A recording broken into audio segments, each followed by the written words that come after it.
صلی علی صلی علی صلی علی صلی علی صلی علی نبینا صلی علی محمد صلی علی نبینا صلی علی محمد۔ ایک غار کا ذکر ہے جس میں اللہ تعالیٰ نے چند ایمان والوں کی فضیلت بیان کی ہے۔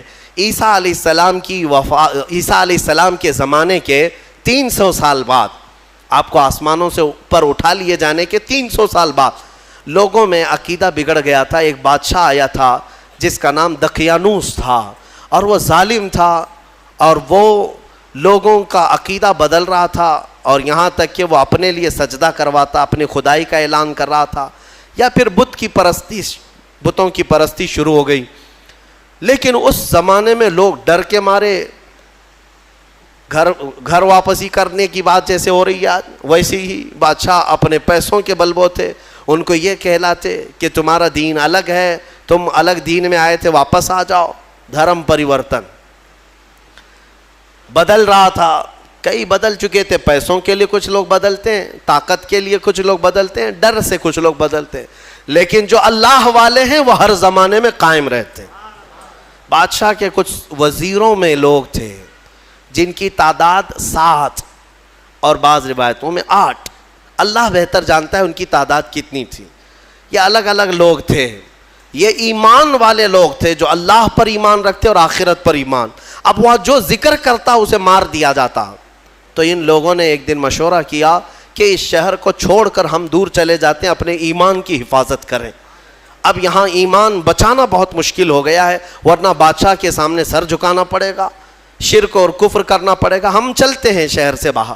یہ ساتوں نے راتوں رات مشورہ کیا اور نکل پڑے۔ ان کے ساتھ ایک کتا ہو لیا، اصحاب کہف کا کتا کہا جاتا ہے، ساتھ میں چلتا رہا، اور یہ لوگ آبادی سے بہت دور نکل کر باہر گئے، اور ایک غار تھا، اس غار میں ان لوگوں نے رات کو پناہ لی، سونے کے لیے چلے گئے۔ اور وہاں پر جب سونے کے لیے وہ لوگ گئے تو اللہ تعالیٰ فرماتا ہے فَضَرَبْنَا عَلَىٰ آذَانِهِمْ فِي الْكَهْفِ سِنِينَ عَدَدًا، ہم نے ان کے کانوں پر سالوں تک کے لیے نیند کو طاری کر دیا، سلا دیا ان کو رب تعالیٰ۔ وہ ایسی گہری نیند میں سو گئے کہ پھر اٹھے نہیں، دن گزرتے چلے گئے۔ بادشاہ کو کسی نے خبر کر دی کہ تیرے دربار کے یہ وزیر بھاگے ہیں۔ بادشاہ نے ڈھونڈنے کا حکم دیا، اور ڈھونڈتے ڈھونڈتے ان کے پیروں کے نشان سے وہاں غار تک لوگ پہنچ گئے۔ بادشاہ سے کسی ایک شخص نے کہا اس غار کے اندر یہ لوگ سو رہے ہیں۔ تو بادشاہ نے کہا ان کی سزا یہ ہے کہ اس غار کو اچھی طرح سے دیوار لگا کر بند کر دو، یہی ان کی قبر بن گئی، یہ کبھی باہر نہ آ سکے، ان کی سزا یہی ہے۔ دیوار تعمیر کر دی گئی اور غار کا منہ سب بند کر دیا گیا، وہ نکل نہیں سکتے تھے۔ اندر جیسے ہی وہ لوگ سو گئے، بادشاہ سزا دے کر چلا گیا۔ وہاں ایک چرواہا تھا، اس نے ان کا پورا واقعہ دیوار پر لکھ دیا، یہ کون لوگ تھے، ان کا نام کیا تھا، یہ کیوں اپنے شہر سے نکلے تھے، لکھ کر کے رکھ دیا۔ زمانے بدلتے گئے، مہینے، سال، اس کے بعد صدیاں، 300 سال گزر گئے، 300 سال گزر گئے تقریباً۔ 300 سال کے بعد اللہ تبارک و تعالیٰ نے دوبارہ انہیں اٹھایا۔ وہ جب اٹھے تو آپس میں ایک دوسرے کو دیکھنے لگے، پوچھنے لگے کتنی دیر ہو گئی سو کر کے۔ کسی نے کہا ہم رات کو آئے تھے صبح ہو گئی ہے، کسی نے کہا صبح آئے تھے دوپہر ہوئی۔ اب اسی سے آپ اندازہ لگا لیں کہ رب تبارک و تعالیٰ صدیوں کو چاہے تو منٹوں میں گھیر سکتا ہے۔ جب اصحاب کہف کے ایمان والوں کے لیے 300 سال آدھے دن کے برابر لگ رہے ہوں تو میرے مصطفیٰ کے معراج کا سفر اگر وہ لاکھوں سال کا بھی ہو تو دنیا والوں کے لیے منٹوں کا کیوں نہیں لگ سکتا؟ یہ اللہ رب العزت جیسا چاہے وقت کو گھیر دے اور چھوٹے وقت کو چاہے تو طویل کر دے۔ ہاں، اب اٹھے اور اس کے بعد ان لوگوں نے پھر آپس میں دیکھ کر نشانیاں بھی بدلی ہوئی تھیں، بال بڑے تھے، ناخن بہت بڑے ہو چکے تھے، سب تبدیلی تھی۔ تو پھر انہوں نے کہا خیر جیسا بھی ہے ایک صاحب کو بھیجو تاکہ کھانا لے آئے، بھوک لگی ہے۔ تو ایک صاحب ان میں جو تھے ان کو کہا کہ چھپ کر کے جانا، کہیں بادشاہ کے کارندے دیکھ نہ لیں۔ ورنہ وہ ہمیں پکڑ لیں گے تو پھر اپنے دین میں واپس لے جائیں گے، یا تو پھر ہمیں ہلاک کر دیں گے. یرجموکم او یعیدوکم فی ملتہم، وہ اپنی دین میں ہمیں واپس لے جائیں گے. سنبھل کر جانا. پھر ایک صاحب نکلے پیسے لے کر کے، بازار میں گئے کھانا لینے کے لیے، کھانا خریدا اور پیسے دیا.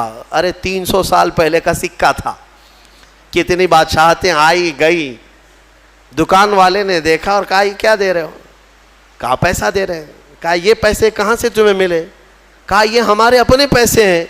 دکان والے کو شک ہوا کہ اس کو شاید پرانا کوئی خزانہ ہاتھ لگا ہوگا، کیونکہ سونے کے سکے ہوتے تھے پہلے، چاندی کے سونے کے سکے، یہی کرنسی ہوتی تھی. یہ نوٹوں کی، یہ یہودیوں کی کرنسی جس کو آج ہم استعمال کر رہے ہیں.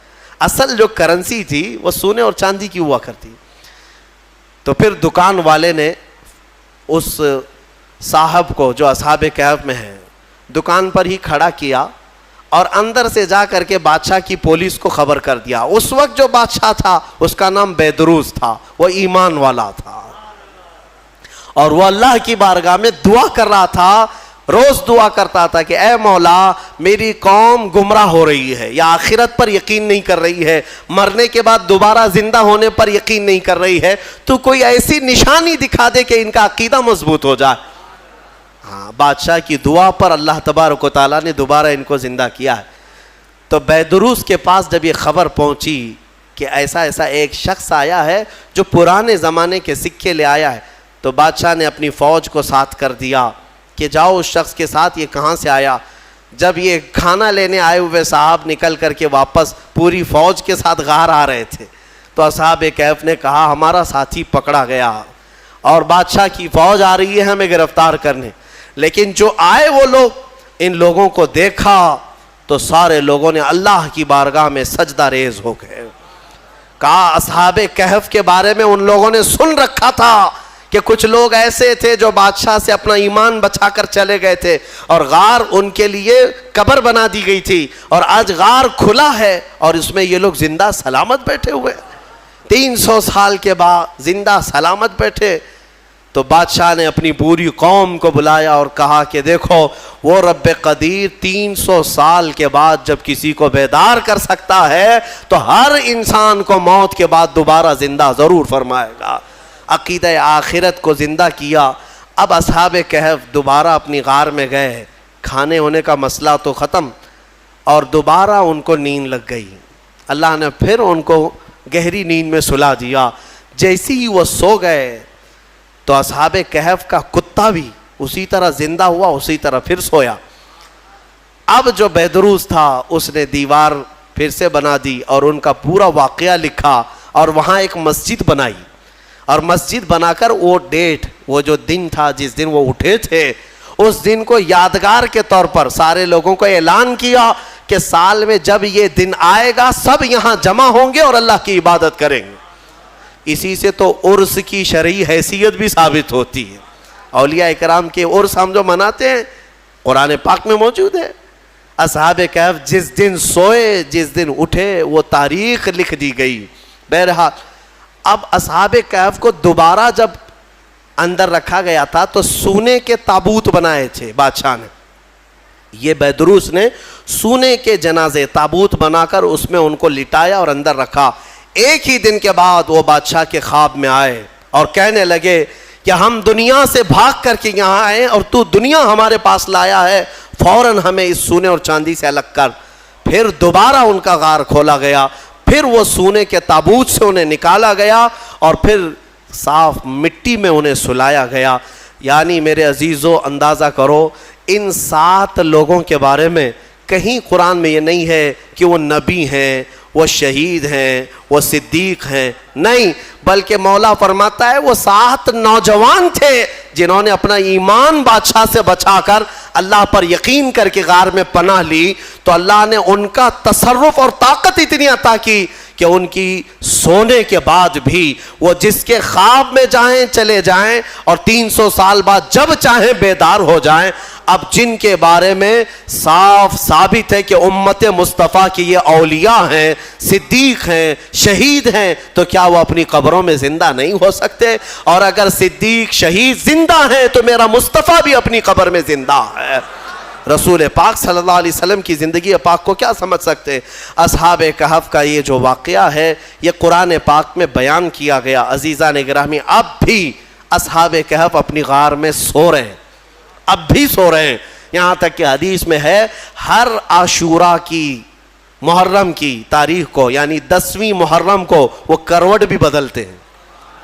اور قرآن یہ کہتا ہے کہ سورج بھی ان کے اوپر سے جاتا ہے۔ وہ غار ایسی کیفیت میں، لوکیشن ایسا ہے اس غار کا کہ سورج جب جاتا ہے تو دوپہر کے وقت آتا ہے تو سورج اس طرف کو ہو جاتا ہے ڈھلنے کے وقت، گرمیوں میں اس طرف، ٹھنڈیوں میں اس طرف۔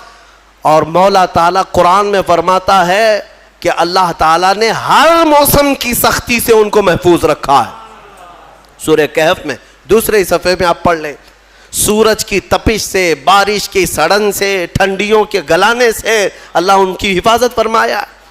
اور پھر فرماتا ہے وَتَحْسَبُهُمْ أَيْقَاظًا وَهُمْ رُقُودٌ، تم اگر ان کو دیکھو گے، اللہ فرماتا ہے، تو تمہیں وہ جاگتے ہوئے نظر آئیں گے۔ تَحْسَبُهُمْ أَيْقَاظًا وَهُمْ رُقُودٌ، جبکہ وہ سو رہے ہیں۔ وَنُقَلِّبُهُمْ ذَاتَ الْيَمِينِ وَذَاتَ الشِّمَالِ، اللہ فرماتا ہے ہم ان کو کبھی دائیں جانب کروٹ دیتے ہیں، کبھی بائیں جانب کروٹ دیتے ہیں۔ اور اتنا ہی نہیں، وَقَلْبُهُمْ بَاسِطٌ ذِرَاعَيْهِ بِالْوَسِيطِ، اللہ فرماتا ہے اور ان کا کتا پالتی مار کر ان کے قریب میں بیٹھا ہوا ہے، یعنی چاروں پیر جیسے کتا کسی کی نگرانی میں بیٹھتا ہے۔ قرآن کہہ رہا ہے ان کا کتا چاروں پیر پھیلائے ہوئے ان کے پاس بیٹھا ہوا ہے۔ کتے کے بارے میں قرآن میں آیا جس کا نام بھی قطمیر، وہ کتا ابھی بھی بیٹھا ہوا ہے غار میں۔ اور رب تعالیٰ یہ بھی فرماتا ہے تم انہیں دیکھ نہیں سکو گے، اگر دیکھنے کی کوشش کرو گے لَوَلَّيْتَ مِنْهُمْ فِرَارًا وَلَمُلِئْتَ مِنْهُمْ رُعْبًا، تم پیٹ پھیر کر بھاگ جاؤ گے، ایسا رعب ہم طاری کریں گے، رعب طاری ہو جائے گا، کوئی دیکھ نہیں سکے گا وہ کس کیفیت میں ہے۔ اللہ ان کی حفاظت کر رہا ہے۔ اب میں اس پورے سورہ کہف کے بعد اخیر میں ایک جملہ ضرور کہنا چاہوں گا۔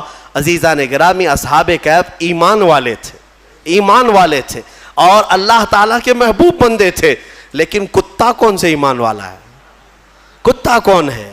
کتا تو ایک جانور ہے، اور اس کے بارے میں حدیث میں آیا ہے سارے جانور قیامت کے دن ختم کر دیا جائیں گے، وہ معدوم کر دیا جائیں گے، ان کا وجود ختم کر دیا جائے گا، لیکن کچھ جانوروں کا ذکر میرے آقا نے حدیث میں فرمایا وہ جنت میں بھی جائیں گے۔ ان جانوروں میں اصحاب کہف کا کتا بھی ان کے ساتھ جنت میں جائے گا۔ اصحاب کہف کا کتا جنت میں جائے گا۔ اب مجھے یہ توجہ چاہتا ہوں، اصحاب کہف کا کتا جنت میں کیوں جائے گا؟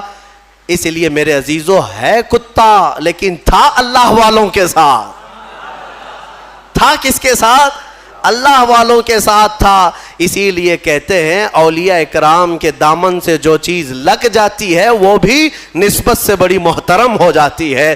اصحاب کہف کا کتا اگر ان کے قریب ہو کر جنت میں جا سکتا ہے تو ہم غوث کے دیوانے ہو کر کیوں نہیں جا سکتے؟ اسی لیے بریلی کے امام نے گنگنایا بھی تو یوں گنگنایا، یا غوث تجھ سے در، در سے سگ، اور سگ سے ہے مجھ کو نسبت، میری گردن میں بھی ہے دور کا ڈورا تیرا۔ اس نشانی کے جو سگ ہیں، سگ کہتے ہیں کتے کو، اعلیٰ حضرت کیا کہتے ہیں؟ غوث تم سے دربار کو نسبت ہے، تمہارے دربار سے تمہارے کتے کو نسبت ہے، اور تمہارے کتے سے مجھے نسبت ہے، اور میری گردن میں بھی ہے دور کا ڈورا تیرا۔ اور جن کتوں کے گلے میں پٹا ہوتا ہے اسے میونسپلٹی والے نہیں پکڑتے، ہاں کیوں؟ اس لیے کہ کسی کا پالا ہوا ہے، کوئی ہاتھ نہیں لگاتا۔ اعلیٰ حضرت فرماتے ہیں اس نشانی کے جو سگ ہیں نہیں مارے جاتے، یا غوث حشر تک میرے گلے میں رہے پٹا تیرا۔ اللہ تعالی ہم سب کو قادری پٹا عطا فرمائے۔ کیا دبے جس پہ حمایت کا ہو پنجہ تیرا، شیر کو خطرے میں لاتا نہیں کتا تیرا۔ ہم اسی بات پر فخر کرتے ہیں۔ اعلیٰ حضرت نے بھی فخر کرنا جو سکھایا ہے وہ اس پر ہے کہ کہ میری قسمت کی قسم کھائیں سگانے بغداد. اعلیٰ حضرت فرماتے ہیں بغداد کے کتے بھی اگر مجھے دیکھیں گے تو میری قسمت کی قسم کھائیں گے. کس بات پر؟ اعلیٰ حضرت فرماتے ہیں میری قسمت کی قسم کھائیں سگانے بغداد، ہند میں رہ کے بھی دیتا رہوں گا پہرا تیرا. انشاءاللہ العزیز آخری سانس تک ہم مصطفیٰ کریم کی عزت اور ان کی ناموس کا پہرا دیتے رہیں گے، چاہے کفار کے چنگل میں ہی کیوں نہ رہیں. اس لیے کہ ہمیں پتہ ہے اگر ابو جہل کی مٹھی میں بھی کنکریاں جائیں تو مولا ان سے کلمہ طیبہ پڑھاتا ہے. اللہ رب العزت اگر آج ہمیں ظالموں کے چنگل میں رکھا ہے تو زبان تو مولا کی قدرت میں ہے، جب تک وہ چاہے اپنے مصطفیٰ کے گن گانے کی توفیق عطا کرتا رہے گا. وآخر دعوانا الحمدللہ رب العالمین.